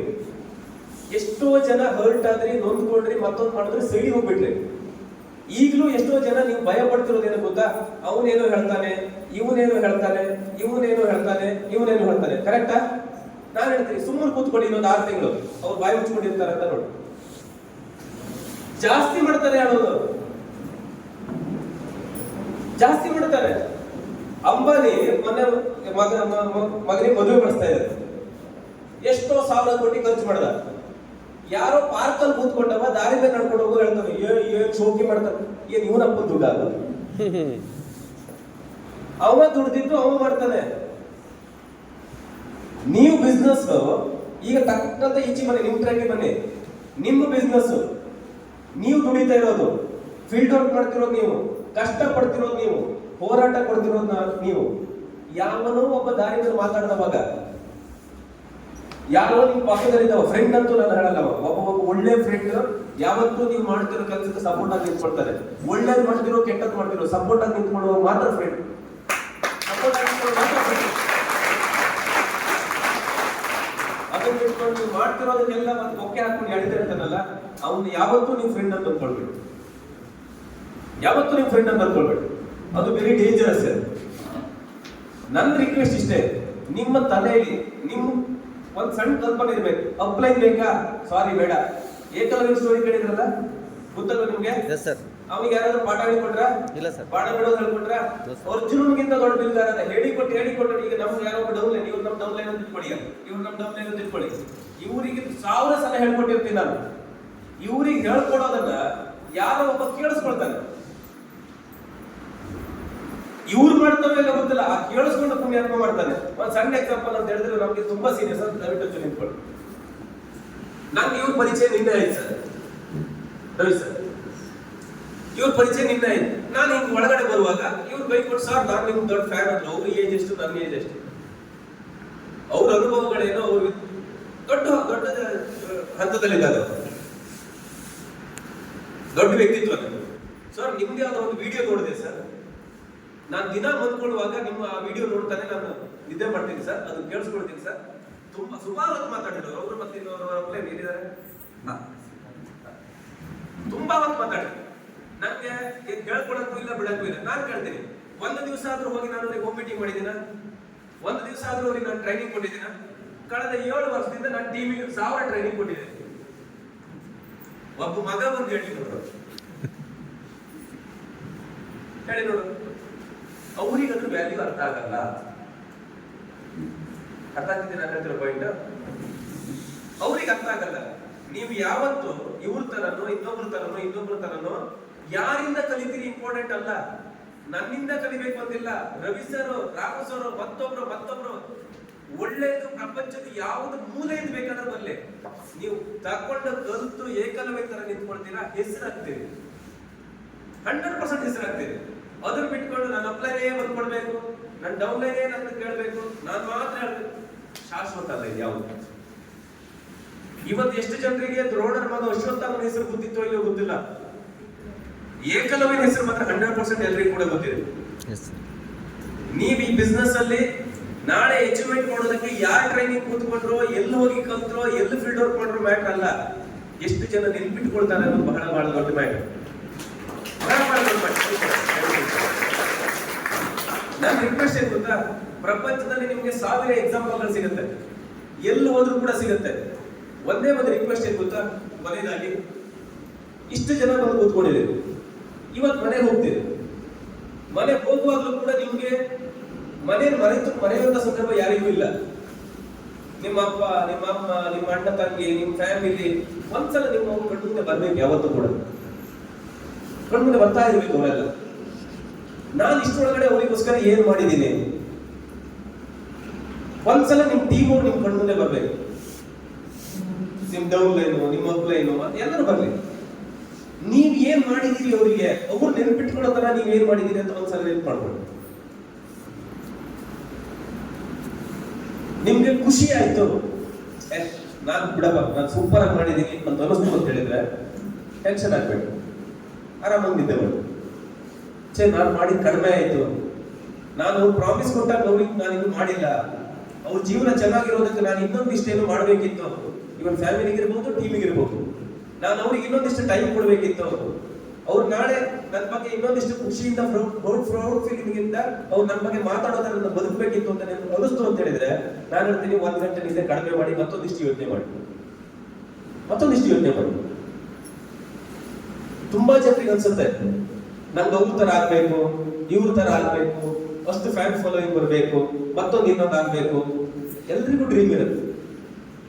ಆ ಡ್ರೀಮ್ ಸುಮ್ಮನೆ ಫುಲ್ಫಿಲ್ ಆಗಲ್ಲ. ಯಾರೋ ಒಬ್ಬ ಇಷ್ಟಪಡಬೇಕು ಅಂತ ಹೇಳಿದ್ರೆ ವಿದೌಟ್ ರೀಸನ್ ಸಾಧ್ಯನೇ ಇಲ್ಲ. ಇಷ್ಟಪಡಬೇಕು ಅಂತ ಹೇಳಿದ್ರೆ ಇಷ್ಟಪಡೋ ತರ ನೀವೇನಾದ್ರೂ ಮಾಡಿರ್ಬೇಕು. ಈ ಫೀಲ್ಡ್ ಒಳಗಡೆ ಬಂದಿದ್ದೀರಿ, ನಾನು ಹೇಳ್ತೀನಿ ನಿಮ್ಗೆ 1000 ಅಪರ್ಚುನಿಟಿಗಳು ಸಿಗ್ಬಹುದು. ನನ್ನ ಅಕ್ಕಪಕ್ಕದಲ್ಲೇ ನಾನು ತುಂಬಾ ನೋಡಿದ್ದೀನಿ. ಒಂದು ಹೋಟ್ಲಲ್ಲೋ, ಒಂದು ಬೇಕರಿಯಲ್ಲೋ, ಮತ್ತೆ ಯಾವ ಕೆಲಸದಲ್ಲೋ, ಸಿನಿಮಾದಲ್ಲೋ, ಮತ್ತೊಂದರಲ್ಲೋ ಸುಮ್ಮನೆ ಕೂತ್ಕೊಂಡು ತಿಂದವ್ರು ನಾನು ಯಾರು ನೋಡೇ ಇಲ್ಲ. ಸುಮ್ಮನೆ ತಿಳ್ಕೊಂಡವ್ರು ನೋಡೇ ಇಲ್ಲ. ನಿನ್ನೆ ಉಮೇಶ್ ಸರ್ ಹೇಳ್ತಾ ಇದ್ರು, ರಾತ್ರಿ 11 ಗಂಟೆ 12 ಗಂಟೆ ಈಗ ಫುಲ್ ಬ್ಯುಸಿ ಆಗ್ಬಿಟ್ವಲ್ಲ, ಈಗ ಫುಲ್ ಖುಷಿ ಅನಿಸ್ತಾ ಇದೆ. ನಾನು ಹೇಳ್ತಿರೋದು, ಯಾವತ್ತು ನಮ್ಮ ಒಳಗಡೆ ಈ ತರದ ಪ್ರಜ್ಞೆಗಳು ಸ್ಟಾರ್ಟ್ ಆಗುತ್ತೋ, ನಾನು ಹೇಳ್ತೀನಿ ಮೋದಿಗೆಲ್ಲ ನಾವು ಅಷ್ಟೆಲ್ಲ ತಲೆ ಕೆಡಿಸ್ಕೊಳ್ಳೇ ಇಲ್ಲ, ಇಷ್ಟೆಲ್ಲ ಹೋರಾಟ ಕೊಡ್ಲೇ ಇಲ್ಲ. ನಾನು ಹೇಳ್ತೀನಿ ಇನ್ನು ಬರ್ತಾ ಇರುವಂತದ್ರಲ್ಲಿ, ಅವಾಗ ರವಿ ಸರ್ ತುಂಬಾ ಚೆನ್ನಾಗಿ ಹೇಳ್ತಾ ಇದ್ರು, ಮೋದಿಕೆನಲ್ಲಿ ನಿನ್ನೆ ರಾಮಶಂಕರ್ ಸರ್ ಒಂದು ಮೀಟಿಂಗ್ ಇತ್ತು, ಅದರಲ್ಲಿ ಯಾವ್ಯಾವ ಪ್ರಾಡಕ್ಟ್ ಬರುತ್ತೆ, ಹೆಂಗಿರುತ್ತೆ ಅನ್ನೋದ್ರ ಬಗ್ಗೆ ಅಪ್ಡೇಟ್ ಕೊಡ್ತಾ ಇದ್ರು, ಮುಂದಿನ ಫ್ಯೂಚರ್ ಹೆಂಗಿರುತ್ತೆ ಅಂತ. ಸರಿ, ಫ್ಯೂಚರ್ ಮೋದಿ ಕೇರೋದು ತುಂಬಾ ಚೆನ್ನಾಗಿದೆ. ಸಮೀರ್ ಸರ್ ಗೊತ್ತಾ ಮೋದಿ ಕೇರ್ ಹೆಂಗ್ ತಗೊಂಡು ಹೋಗ್ಬೇಕು ಅಂತ? ನಿಮಗೂ ಗೊತ್ತಾ? ನೀವೆಷ್ಟು ಆಕ್ಟಿವ್ ಆಗಿದ್ದೀರಿ? ಒಂದ್ಸಲ ಪ್ರಾಮಾಣಿಕವಾಗಿ ನಿಮ್ಮನ್ನು ನೀವು ಕೇಳ್ಕೊಳ್ಳಿ. ಕೈ ಎತ್ತಿ ಅಂತ ಹೇಳಲ್ಲ, ಒಂದೊಂದು ಹೇಳಲ್ಲ, ಯಾವ್ದು ಹೇಳಲ್ಲ. ಕಳೆದ 2 ವರ್ಷದಿಂದ ಮೋದಿ ಕೇರ್ ಮಾಡ್ತಿರೋ ಒಂದ್ಸಲ ಕೈ ಎತ್ತಿ. 2 ವರ್ಷ ಅದಕ್ಕಿಂತ ಜಾಸ್ತಿ. ಓಕೆ, ನಿಮ್ಮಷ್ಟು ನೀವು ಕೇಳ್ಕೊಳ್ಳಿ. ಯಾರು ನೀವು ನಾನು ಮಾಡಿದೀನಿ ಇನ್ನೊಂದು ನಿಮಗೂ ಬಿಟ್ಟಿರೋದು. ಕಳೆದ 2 ವರ್ಷದಿಂದ ಈಚೆ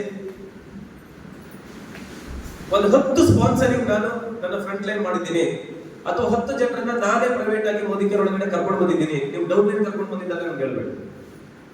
ಒಂದು 10 ಜನರನ್ನ ನಾನು ಕಳೆದ ಒಂದು 6 ತಿಂಗಳು 1 ವರ್ಷದಲ್ಲಿ ನಾನು ಜಾಯಿನ್ ಮಾಡಿದ್ದೀನಿ ಅನ್ನುವಂತ ಹೆಮ್ಮೆ ನಿಮ್ಗೆ ಇದೆಯಾ? Yes sir. ಕಷ್ಟ, ಬಹಳ ಕಷ್ಟ. ಸ್ಟಾರ್ಟಿಂಗ್ ಬಂದವಾಗ ಸೋಷಿಯಲ್ ಮೀಡಿಯಾದಲ್ಲಿ ನಿಮ್ಮ ಅಪ್ರೋಚ್ ಏನು, ಸ್ಟೇಟಸ್ ಹಾಕೋದೇನು, ನೀವು ಡೆಮೋ ಮಾಡೋದೇನು, ಡೆಮೋ ಕಿಟ್ ಬಿಟ್ಟು ಎಷ್ಟೋ ದಿವಸ ಆದವ್ರು ಇಲ್ಲಿದ್ದಾರೆ. ಪ್ರೆಸೆಂಟೇಷನ್ PPT ನೋಡದೆ ಇದ್ದವ್ರು ಎಷ್ಟೋ ಜನ ಇದ್ದಾರೆ. ಗುತ್ತೆ ನೆನಪೆ ಹೋಗ್ಬಿಟ್ಟಿದೆ.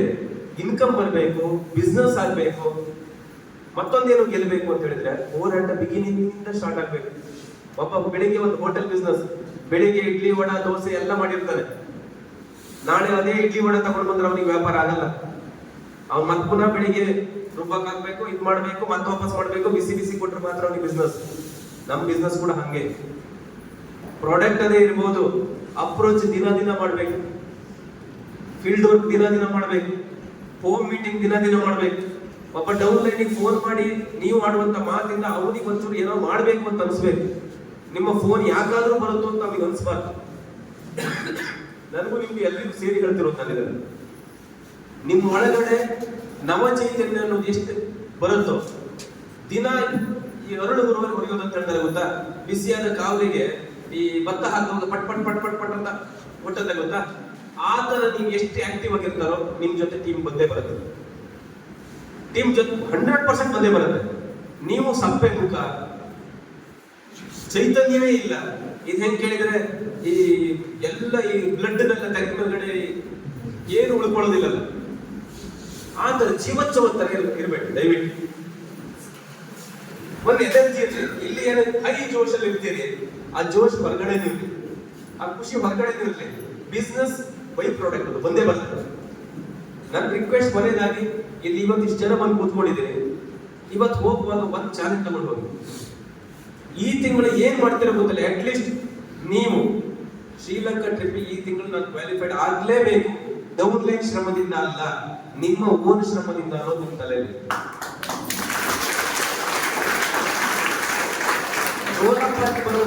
ಬಿಸ್ನೆಸ್ ಅಲ್ಲ, ನಿಮ್ಮ ಓನ್ ಎಫರ್ಟ್. ಅಟ್ಲೀಸ್ಟ್ ಒಬ್ಬನಾದ್ರೂ ಈ ತಿಂಗಳ ನಾನು ಜಾಯಿನ್ ಮಾಡ್ತೀನಿ. 10 ಜನಕ್ಕಾದ್ರೂ ನಾನು ಮೋದಿ ಕೇರ್ ಬಗ್ಗೆ ಹೇಳ್ತೀನಿ. ತಗೊಳ್ಬಹುದಾ ಚಾಲೆಂಜ್? ತುಂಬಾ ಜನ ಸರ್ ಮೋದಿ ಕೇರ್ ಬಗ್ಗೆ ಯಾರು ಹೇಳಿದ್ರು ಬರಲ್ಲ ಸರ್. ಯಾರಿಗೆ ಹೇಳಿದೀರಿ ಅದನ್ನ ಫಸ್ಟ್ ಹೇಳಿ. ಯಾರಿಗೆ ಹೇಳಿದೀರಿ ಅದನ್ನ ಹೇಳಿ. ಕಳೆದ 1 ತಿಂಗಳಿಂದ ನಿಮ್ಗೆ ಫೋನ್ ಬೇಕಾದ್ರೆ ನಾನು ಇವತ್ತು ಕೂತ್ಕೊಂಡು ಚೆಕ್ ಮಾಡ್ತೀನಿ. ಅನ್ನೋನ್ ನಂಬರಿಗೆ, ಹೊಸ ನಂಬರಿಗೆ ಕಾಲ್ ಮಾಡಿದ್ದು ನಿಮ್ಮ ಹತ್ರ ಇಲ್ಲವೇ ಇಲ್ಲ. ಮೋದಿ ಕೇರ್ ಬಗ್ಗೆ ಹೇಳಿದ್ದು ಇಲ್ಲವೇ ಇಲ್ಲ. ನಾನು ಯಾಕಂದ್ರೆ ರಿಪೋರ್ಟ್ ನಾವು ಮಾಡ್ತೀವಲ್ಲ, ನಮ್ಮ ಸ್ಮ್ಯಾಕ್ ಗ್ರೂಪ್ ಅಲ್ಲೂ ರಿಸಲ್ಟ್ಸ್ ಅನ್ನು ಕಳಿಸ್ತಾ ಇರ್ತಾರೆ. ಕರ್ನಾಟಕದಲ್ಲಿ ನ್ಯೂ ಜಾಯಿನ್ ಎಷ್ಟು ಬಂತು, ಕರ್ನಾಟಕದಲ್ಲಿ ರೇಷಿಯೋ ಎಷ್ಟಿದೆ, ಬಿಸ್ನೆಸ್ ರೇಷಿಯೋ ಎಷ್ಟಿದೆ, 8 ಜನ ನ್ಯೂ ಜಾಯಿನ್ ಪ್ರಾಡಕ್ಟ್ ತಗೊಂಡ್ರು, ಎಷ್ಟು DP ಓಪನಿಂಗ್ ಆಯ್ತು, ಡೈಲಿ ರಿಪೋರ್ಟ್ ಬರ್ತಿರುತ್ತೆ. ನನ್ನ ಟೀಮ್ ಅವರು ನಿಮ್ಮ ಟೀಮ್ ಎಲ್ಲರದ್ದು ಒಂದು ನಮ್ಮ ಗ್ರೂಪ್ ಇದೆ, ಅದ್ರಲ್ಲಿ ಬರುತ್ತೆ. ನೀವು ಸುಳ್ಳು ಹೇಳಿದ್ರು ಗೊತ್ತಲ್ಲ ಸರ್, ನನ್ನ 500 ಜನ ನ್ಯೂ ಜಾಯಿನ್ ಬಂದಿದ್ದಾರೆ, ಸುಳ್ಳೇ ಬಡಿ ಗೊತ್ತಾಗುತ್ತೆ, ನಮಗೂ ಗೊತ್ತಾಗುತ್ತೆ. ಬಂದ್ರೆ ಬಿಸ್ನೆಸ್ ಎಷ್ಟು ಬರುತ್ತೆ ಅನ್ನೋದು ಕೂಡ ನಮ್ಗೆ ಗೊತ್ತಿದೆ. ನಿಮ್ಗೆ ಗೊತ್ತಿರಲಿ, ಇಡೀ ಇಂಡಿಯಾದಲ್ಲಿ ಯಾವ ಕಡೆ ಲೆಕ್ಕ ಹಾಕಿದ್ರು 2-3 ಕೋಟಿ ಜನ ಒಳಗೆ ಮಾತ್ರ ಮೋದಿ ಕೇರ್ ಒಳಗಡೆ ಇರೋದು. ಇದಾರೆ 100-150 ಕೋಟಿ ಜನ. ಯಾವ್ದು ಕಡಿಮೆ ಇದ್ರು ಜನಸಂಖ್ಯೆ ಕಡಿಮೆ ಆಗಲ್ಲ ಯಾವತ್ತು. ಇದೇ ನಮ್ಗೆ ಅವಕಾಶ ಇದೆ, ನುಗ್ಗೋಣ. ನಿಮ್ಗೆ ಗೊತ್ತಿರಲಿ, ಫ್ಯೂಚರ್ ಬಹಳ ದೊಡ್ಡದಿದೆ. ನಾನು ಹೇಳ್ತೀನಿ, ಅವ್ರ ಫ್ಯೂಚರ್ ಇವ್ರ ಫ್ಯೂಚರ್ ಬಗ್ಗೆ ಯೋಚನೆ ಮಾಡಬೇಡಿ. ನಿಮ್ ಫ್ಯೂಚರ್ ಬಗ್ಗೆ ಮಾತ್ರ ಯೋಚನೆ ಮಾಡಿ. ನಿಮ್ ಫ್ಯೂಚರ್ ಬಗ್ಗೆ ಮಾತ್ರ ಯೋಚನೆ ಮಾಡಿ. ನಿಮ್ಮ ಅಪ್ಪ, ನಿಮ್ಮ ಅಮ್ಮ, ನಿಮ್ಗೆ ಮದುವೆ ಆಗಿದ್ರೆ ನಿಮ್ಮ ಹೆಂಡತಿ, ನಿಮ್ಗೆ ಮಕ್ಕಳಿದ್ರೆ ಆ ಮಕ್ಕಳು, ನಿಮ್ಗೆ ಅಕ್ಕ ತಂಗಿ ಇದ್ರೆ ಅಕ್ಕ ತಂಗಿ, ಅಣ್ಣ ತಮ್ಮ ಇದ್ರೆ ಅಣ್ಣ ತಮ್ಮ. ಹೆಮ್ಮೆಯಿಂದ ನಿಮ್ಮ ಬಗ್ಗೆ ಮಾತಾಡುವಂತರ ನೀವು ಬದುಕಿ. ಅದು ಮಾತ್ರ ನಿಜವಾದ ಬದುಕು. ಅದು ಬಿಟ್ಕೊಂಡು ಅವರೆಲ್ಲ ನೆಗೆಟಿವ್ ಮಾಡಿದ್ರು, ಇವರೆಲ್ಲ ನೆಗೆಟಿವ್ ಮಾಡಿದ್ರು, ಪಕ್ಕದ ಮನೆಯವರು ಬಂದ, ಅವ್ರು ಯಾರೋ ದೊಡ್ಡ ಮನುಷ್ಯ ಬಂದ ನಂಗೆ ಸಪೋರ್ಟ್ ಮಾಡ್ತಾನೆ, ಇವ್ರು ಯಾರು ಹಂಗೆ ಸಪೋರ್ಟ್ ಮಾಡಿದ್ರೆ ಇಷ್ಟೊತ್ತಿ ನಾನು ಅಮ್ಮನ ಜೊತೆ ಇನ್ನೊಂದು ಟೇಬಲ್ ಹಾಕಿ ಕೂತ್ಕೋತಿದ್ವಿ. ಯಾಕಂದ್ರೆ ದೊಡ್ಡ ದೊಡ್ಡ ಮನುಷ್ಯ ಸಿಕ್ಕಾಪಟ್ಟೆ ಪರಿಚಯ ಇದ್ದಾರೆ. ಅವ್ರಿಗೆ ನನ್ನಿಂದವ್ರಿಗೆ ಅಪೋರ್ಟ್ ಆಗಿರೋದು ಬಿಟ್ರೆ ನಾಳೆ ಇನ್ನೊಬ್ಬ ಬಂದು ನಮ್ಗೆ ಎತ್ತುತ್ತಾರೆ ಅನ್ನೋ ಭ್ರಮೆಯಲ್ಲಿ ಇರ್ಬೇಕು. ದಯವಿಟ್ಟು ಇರ್ಬೇಕು. ನಾನು ಹೇಳ್ತೀನಿ, ಎತ್ತೋದಲ್ಲ, ಅದನ್ನ ಸಾರಿ ಸುಳ್ಳೋದು. ನಿಮ್ಮ ಪ್ರಯತ್ನ ಇದ್ರೆ 10 ಜನ ಒಂದು ಕೈ ಜೋಡಿಸ್ತಾರೆ. ನಿಮ್ಮ ಪ್ರಯತ್ನ ಇಲ್ಲ, ನೀವು ಸುಮ್ಮನೆ ಇದ್ದೀರಿ, ಅವ್ರ ಪಕ್ಕದಲ್ಲಿ ಹೋಗೋರೇ ಅಂದ್ಕೊಳ್ತಾರೆ. ನೀವು ಎಕ್ಸಾಂಪಲ್ ಈಗ ರೋಡಲ್ಲಿ ಸುಮ್ಮನೆ ನಿಂತ್ಕೊಂಡಿದ್ದೀರಿ, ಯಾರೋ ಒಬ್ಬ ಬೈಕ್ ತಗೊಂಡು ಹೋಗ್ತಾ ಇರ್ತಾರೆ, ಕಾರ್ ತಗೊಂಡು ಹೋಗ್ತಿದ್ದಾರೆ, ನಿಲ್ಸಿ ಬರ್ತೀರಾ ಅಂತ ಕೇಳ್ತಾರ, ಬರ್ತೀರಾ ಅಂತ ಕೇಳ್ತಾರ, ಸುಮ್ಮನೆ ಹೋಗ್ತಾರೆ, ಕೈ ಅಡ್ಡಾಕಿ. 5 ಗಾಡಿ ಪಾಸ್ ಆಗ್ಬೋದು, 10 ಗಾಡಿ ಪಾಸ್ ಆಗ್ಬೋದು. ಅಟ್ಲೀಸ್ಟ್ ಯಾವನಾದ್ರು ಒಬ್ಬನಾದ್ರು ಎಲ್ಲಿಗೆ ಹೋಗ್ಬೇಕಣ್ಣ ಅಂತಾರೆ, ಅದು ಕೇಳಿ. ಅಟ್ಲೀಸ್ಟ್ ಬಸ್ಸಿನವನಾದ್ರು ರಿಕ್ಷಾದವನಾದ್ರು ಕೇಳ್ತಾರೆ, ಕೇಳ್ತಾರೆ.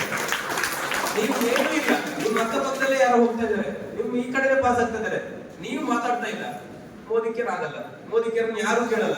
ಫಸ್ಟ್ ಬಾಯ್ ಬಿಡೋಣ. ಫಸ್ಟ್ ಮಾತಾಡಿ, ಕೆಲಸ ಶುರು ಮಾಡಿ.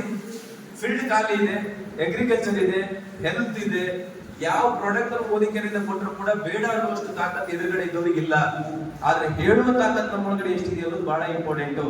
ದುಡ್ಡು ಮೋದಿಕೆರಲ್ಲಿ ಇದೆಯಾ ಕೇಳಿದ್ರೆ, ದುಡ್ಡು ಇಲ್ದಿದ್ರೆ ಮೋದಿಕೆಯನ್ನು ಮಾಡೋದಕ್ಕೆ ನಮ್ಗೆ ತಲೆ ಕೆಟ್ಟಿರ್ಲಿಲ್ಲ. ಅರ್ಥ ಆಗ್ತಾ ಇದೆಯಾ? ಏನು ಇರ್ಲಿಲ್ಲ ಅಂತ ಹೇಳಿದ್ರೆ ಇಷ್ಟು ಜನ ಇಷ್ಟು ವರ್ಷ ಮೋದಿಕೆರೆ ಮಾಡ್ತಿರ್ಲಿಲ್ಲ. ಅರ್ಥ ಮಾಡ್ಕೊಳ್ಳಿ. ಇದ್ರಲ್ಲಿ ಇದೆ, ಇದ್ರಲ್ಲಿ ಸಿಕ್ಕತ್ತೆ. ಆದ್ರೆ ಮಾಡೋ ದಾರಿಯಲ್ಲಿ ಮಾಡ್ಬೇಕು, ಒಳ್ಳೆ ದಾರಿಯಲ್ಲಿ ಮಾಡ್ಬೇಕು, ನಿಯತ್ತಾಗಿ ಮಾಡ್ಬೇಕು. ಡೌನ್ ಲೈನ್ ಇಷ್ಟಪಟ್ಟು ಮಾಡಿ, ಬಿಸ್ನೆಸ್ ನ ಒಳ್ಳೆ ರೀತಿಯಲ್ಲಿ ಮಾಡಿ 100% ಈ ಬಿಸ್ನೆಸ್ ಅಲ್ಲಿ ಸಿಕ್ಕತ್ತೆ. ಅಂಡ್ ಎಲ್ಲಕ್ಕಿಂತ ಇಂಪಾರ್ಟೆಂಟ್, ಈ ತಿಂಗಳು ಎಸ್ಪೆಷಲಿ ಈ ತಿಂಗಳು ಶ್ರೀಲಂಕಾ ಟ್ರಿಪ್, ನಿಮ್ಮ ಫೀಲ್ಡ್ ವರ್ಕ್ ಬಗ್ಗೆ ಗಮನ ಇರಲಿ, ಟೀಮ್ ಬಗ್ಗೆ ಗಮನ ಇರಲಿ. ವಾಪಸ್ ಹೋಮ್ ಮೀಟಿಂಗ್ ಗಳನ್ನ ಸ್ಟಾರ್ಟ್ ಮಾಡಿ, ಅಪ್ಲೈನ್ ಜೊತೆ ಮಾತಾಡ್ಕೊಳ್ಳಿ. ಮೀಟಿಂಗ್ ಗಳನ್ನ ಜಾಸ್ತಿ ಮಾಡ್ತಾ ಹೋಗಿ. ಚಿಕ್ಕ ಆದ್ರೂ ತೊಂದರೆ ಇಲ್ಲ, 10 ಜನ ಆದ್ರೂ 20 ಜನ ಆದ್ರೂ ತೊಂದರೆ ಇಲ್ಲ. ಅಪ್ಲೈನ್ ಸಪೋರ್ಟ್ ತಗೊಳ್ಳಿ, BOM ಗಳನ್ನ ಜಾಸ್ತಿ ಮಾಡ್ತಾ ಹೋಗಿ. 10 ಕಡೆ ಮಾಡ್ತಾ ಹೋಗಿ, 20 ಕಡೆ ಮಾಡ್ತಾ ಹೋಗಿ. ತಿಂಗಳಲ್ಲಿ 10 ರಿಂದ 15 ದಿವಸ ಕರೆಕ್ಟ್ ಆಗಿ ಕೆಲಸ ಮಾಡಿ. ನಿಮ್ ಬಿಸ್ನೆಸ್ ಆಟೋಮೆಟಿಕ್ಲಿ ಗ್ರೋತ್ ಆಗ್ತಾ ಹೋಗುತ್ತೆ. ಯಾರೋ ಒಬ್ಬ ಬರ್ತಾನೆ ನಿಮ್ ಬಿಸ್ನೆಸ್ ನೆಕ್ಸ್ಟ್ ಲೆವೆಲ್ ತಗೊಂಡು ಹೋಗುವಂತ ಡೌನ್ ಲೈನ್ ಬಂದೇ ಬರ್ತಾನೆ. ಅವನು ಹುಡುಕಬೇಕು. ಯಾಕಂತ ಹೇಳಿದ್ರೆ ಚಿನ್ನ ಒಂದೇ ಸಲ ಚಿನ್ನ ಆಗಲ್ಲ, ತುಂಬಾ ಪ್ರೋಸೆಸ್ ಇದೆ. ಅವಾಗ ಹೇಳಿದ್ರಲ್ಲ, ತುಂಬಾ ಪ್ರೋಸೆಸ್ ಇದೆ. ಈಗ ಬಂದಿರೋರಲ್ಲಿ ಯಾರು ನಿಮಗೆ ವಜ್ರ ಆಗ್ತಾರೆ, ಯಾರು ಚಿನ್ನ ಆಗ್ತಾರೆ ನಮ್ಗೆ ಗೊತ್ತಿಲ್ಲ. ಆದ್ರೆ ಟೈಮ್ ತಗೊಳುತ್ತೆ, ಟ್ರೈನಿಂಗ್ ಬೇಕಾಗುತ್ತೆ. ಕಲ್ತ್ಕೊಳ್ಳಿ, ಕಂಟಿನ್ಯೂಸ್ ಆಗಿ ಬರ್ತಾ ಇದೆ. ನೆಕ್ಸ್ಟ್ ಮಂತ್ ಕ್ಯಾಂಪ್ ಅನೌನ್ಸ್ ಆಗುತ್ತೆ. ಇವತ್ತು ನಾನು ಬರ್ತೀನಿ ಅಂತ ನೀವು ಡಿಸೈಡ್ ಆಗಿ, ನಾನು ಡೌನ್ ಲೈನ್ ಕರ್ಕೊಂಡು ಬಂದೇ ಬರ್ತೀನಿ ಅಂತ ನಿಂತ್ಕೊಳ್ಳಿ. ಸುಮ್ಮನೆ ಮೆಸೇಜ್ ಹಾಕಿ ಬರ್ತೀಯಾ ಅಂತ ಕೇಳಬೇಡಿ. ಬರ್ಲೇಬೇಕು, ಅದರ ಇಂಪಾರ್ಟೆನ್ಸ್ ಎಷ್ಟಿದೆ ಅನ್ನೋದನ್ನ ಅರ್ಥ ಮಾಡಿಸಿ. 100% ಸಕ್ಸಸ್ ಸಿಕ್ಕೇ ಸಿಗುತ್ತೆ. ನಿಮ್ಮ ಖುಷಿ, ನಿಮ್ಮ ಫ್ಯೂಚರ್ ನಿಮ್ ಕೈಯಲ್ಲಿದೆ. ಅದೃಷ್ಟ, ಅವಾಗ ಯಾರು ಹೇಳಿದ್ರಲ್ಲ, ಅದೃಷ್ಟ ನಾನು ಸಕ್ಸಸ್ ಆದ್ರು ಮತ್ತೊಬ್ಬರು ಯಾರೋ ಒಂದು ಮಾತಾಡಿಸಿ ಅದೃಷ್ಟ. ನಾನು ಅದೃಷ್ಟ ಜಾಸ್ತಿ ಬಿಲೀವ್ ಮಾಡೋದಿಲ್ಲ, ಪ್ರಯತ್ನ ಜಾಸ್ತಿ ಬಿಲೀವ್ ಮಾಡ್ತೀನಿ. ನಿಮ್ಗೆ ಸ್ಟಾರ್ಟಿಂಗ್ ಅಲ್ಲಿ ನಾನು ಡೈಲಾಗ್ ಹೇಳ್ತಿದ್ದೆ, ABCD ಒಂದ್ಸಲ ಫಾರ್ಮುಲಾ ನೋಡಿ. ABCD ಫಾರ್ಮುಲಾ ನೋಡಿ, ಅದರಲ್ಲಿ S ಎಷ್ಟೊತ್ತಿಗೆ ಬರುತ್ತೆ? ಲಾಸ್ಟ್ ಹತ್ರ ಲಾಸ್ಟಿಗೆ ಬರುತ್ತೆ. ಕರೆಕ್ಟ್ ಅಲ್ವಾ? ಲಕ್ಕಿಯಲ್ಲಿ ಬರುತ್ತೆ, ಲಕ್ಕಿಯಲ್ಲಿ ಬರುತ್ತೆ, ಮಿಡಲ್ ನಲ್ಲಿ ಬರುತ್ತೆ. ಲಕ್ ಮಿಡಲ್ ಅಲ್ಲಿ ಬರುತ್ತೆ. E ಎಲ್ಲಿ ಬರುತ್ತೆ? ಎಫರ್ಟ್ ಫಸ್ಟ್ ಬರುತ್ತೆ. ಲಕ್ ಅದ್ರ ಜೊತೆ ಸೇರ್ಕೊಳ್ಳುತ್ತೆ. ಸಕ್ಸಸ್ ಎಂಡ್ ಅಲ್ಲಿ ಬಂದೇ ಬರುತ್ತೆ.